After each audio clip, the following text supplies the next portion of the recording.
एक भक्त की अंतिम पुकार। शाम का धुंधल का गहरा रहा था। चंद्रभागा की लहरों में थका हुआ सूरज डूब रहा था, मानो वह भी तुकाराम के दुखों का बोझ सह नहीं पा रहा हो। किनारे पर बैठे तुका के पास आज न शब्द रचना। पास में पड़ा एक तारा भी जैसे उनके मौन रोदन को देख सहम गया था। उनकी फटी हुई गोदड़ी और कांपते हाथों में तुलसी की माला गवाही दे रही थी कि इस संसार ने उन्हें कितना छला है। लोग मारे, उनकी अभंगों की गाथा को नदी में डुबो दिया, पर तुका नहीं टूटे। लेकिन आज उनका धैर्य जवाब दे रहा था। विट्ठल, क्या तू भी पत्थरों का हो गया? उनके कंठ से एक रुंधी हुई आवाज निकली। आंखों से बहता हुआ गरम आंसू जब सूखी जमीन पर गिरा तो मानो धरती भी कांप उठी। ये आंसू शिकायत नहीं, एक बच्चे की अपने पिता के प्रति अंतिम जिद थी। तभी प्रकृति ठहर गई, हवाओं ने बहना छोड़ दिया और जल की कलकल शांत हो गई। एक ऐसी सुगंध फैली जो इस लोक की नहीं थी। अचानक तुकाराम के बंद नेत्रों के भीतर एक अलौकिक प्रकाश पुंज चमक उठा। जब उन्होंने पलकें झपकाईं तो सामने कोई कल्पना नहीं, साक्षात पांडुरंग खड़े। वही सांवला सलोना रूप, वही ईंट पर खड़े, दोनों हाथ कमर पर रखे हुए। लेकिन आज भगवान की आंखों में वो चिरपरिचित स्थिरता नहीं थी।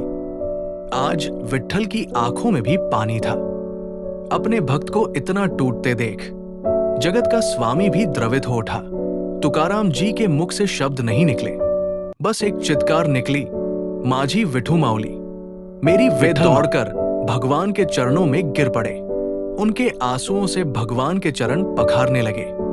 विट्ठल ने झुककर तुका को अपने सीने से लगा लिया। उस आलिंगन में संसार के सारे दुख, सारी उपेक्षाएं और सारा अपमान एक क्षण में कपूर की तरह उड़ गया।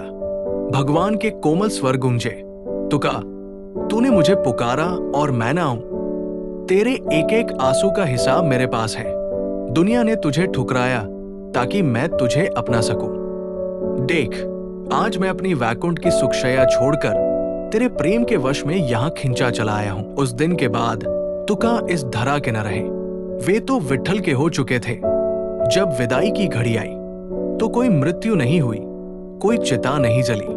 आकाश से दिव्य विमान उतरा, पुष्पों की वर्षा हुई और पूरा पंढरपुर देखता रह गया। संत तुकाराम अपनी नश्वर देह के साथ साक्षात वैकुंठ की ओर प्रस्थान कर छूट गया तो बस उनका एक तारा, जिसकी गूंज आज भी चंद्रभागा की लहरों में सुनाई देती है। इस बोध का सार, भक्ति क्या है? भगवान के लिए तड़प जाना ही सबसे बड़ी पूजा है। आंसू की कीमत, जब शब्द कम पड़ जाते हैं तब आंसू भगवान से बात करते हैं। अंतिम सत्य, संसार भले ही आपकी भक्ति का मजाक उड़ाए, पर अंत में जीत नाम स्मरण की ही होती है।